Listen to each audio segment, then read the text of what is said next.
Alright. Hey guys, it's me, Little Squonker, and if you're watching this, I am in my pajamas, and I just finished The One. Ooh, that's bright. The One.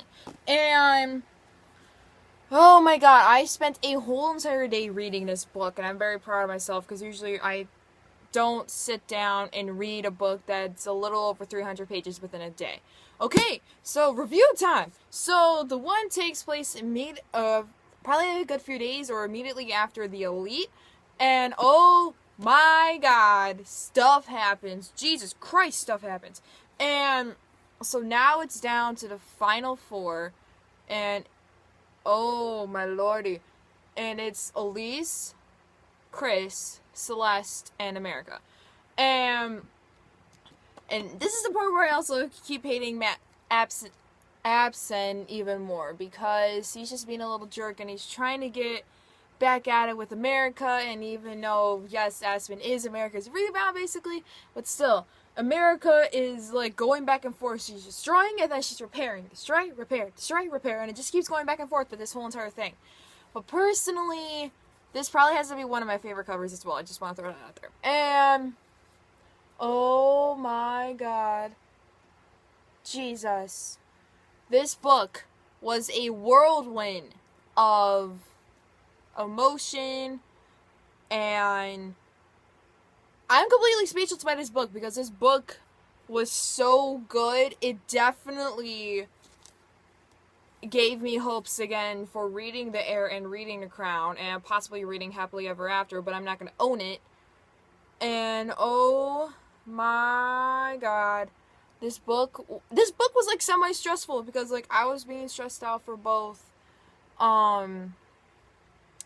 America and probably some of the other selection too. And you see a lot more from America. You do see that character development, along with the character development of Chris and Celeste, because you don't really see much of Elise very much, because Elise is more like a sincere, quiet, conservative person.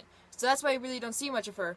And you just see a lot of character development through everybody in this whole entire book. And what I really liked about this book the most is because you got to see a lot more of the king. And usually the kings in, like, anything, like, yes, they do have a say in it, but at the same time, you don't see a good side of them. And basically, after the Elite, the king was keeping, like, really close eye on America, so that way she wouldn't do anything, like, rash or anything. And oh my god, what if this was just like my thumbnail?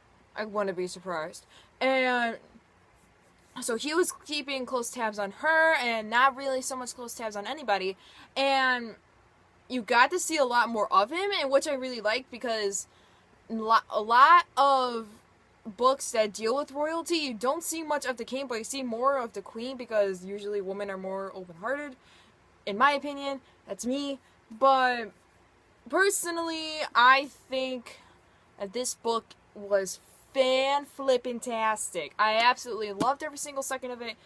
And yeah, so let's talk about the relationships real quick. Now that there are only like two possibly. A side note relationship I also want to touch on was Chris and Maxon. Now, you didn't really see much there in that book, because everybody was like so focused on America, and it was like task after task after task after task, and it was just America like stressing herself out about it. And oh my god, like you barely saw Chris and Maxon anymore, barely, throughout this whole entire book except for the end.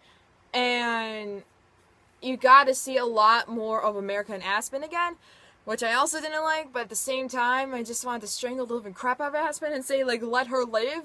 She's a strong, independent woman. And personally, it was a lot to take in. And now with America and not Aspen, America and Maxon, it was a lot to take in, because you have so much stuff going around between Maxon and his father, then Maxon and America and Maxon's father, and then America and Maxon. And oh my lord, Jesus God, still wouldn't be surprised if this was the thumbnail of the whole entire video. But it was great to see them crumble and then fall apart, and then it was so finally good. Spoiler. it was finally awesome to hear America say I love you too, Maxon, and oh my god, it was so great. Even though I've seen it on Pinterest posts so many times, it felt good actually reading it versus seeing it on a Pinterest post and the same font exact writing from Epic Reads on Pinterest. And oh my god, this book is amazing. I might have to give this a 5 out of 5 because I'm uploading this tomorrow, possibly, and I'm gonna do the review as soon as I'm done with this video. So technically my Goodreads review will be today as of Saturday, then my video upload will be tomorrow, Sunday.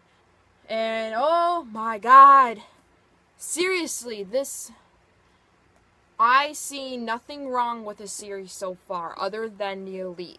Because if you have a strong temper for Elite, or just like strong temper for books falling apart in general, fine. But yeah, this is the one! This is the one. And I'm so excited because now I think this is 4 books I've read this month and I'm very excited for it.